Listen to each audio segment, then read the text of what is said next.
Your voice, your vote. Just in the last few hours, the AP has called one of the closest watched races in Multnomah County. Deputy District Attorney Nathan Vasquez has successfully unseated his boss, Mike Schmidt.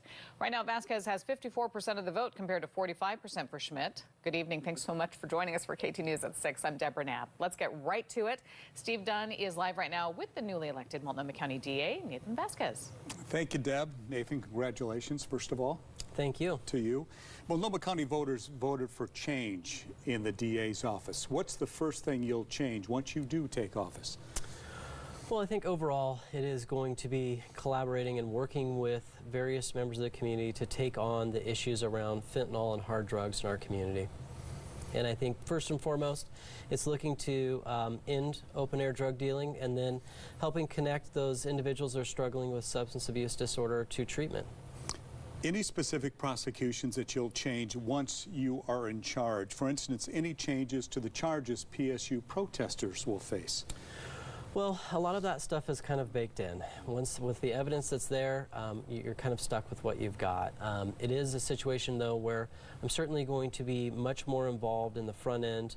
I have a long history of working hard on those issues, and I want to make sure that my office is involved from the very beginning to help this community get to a better place when it comes to those issues. We understand that Mike Schmidt called you to congratulate you. How did that conversation go?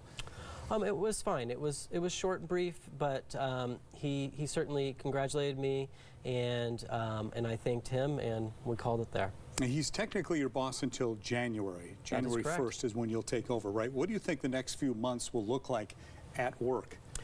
Well, I mean, for me, I will continue to serve the community. I have several large homicide cases, and I am absolutely dedicated to those families and the victims, and so I'm going to work hard on those. And when it comes to the transition, I expect and I know that Mike Schmidt will work with me on a smooth transition. Nathan, thank you very much. We also want to tell the folks that we did hear from the Associated Press that they called it for Mike Schmidt. They called the race. Mike Schmidt released a statement that conceding, saying in part, while we do not always see eye to eye, I committed to a smooth transition. He also thanked the community for the opportunity to serve these past 4 years. Deb? Okay, Steve, thank you.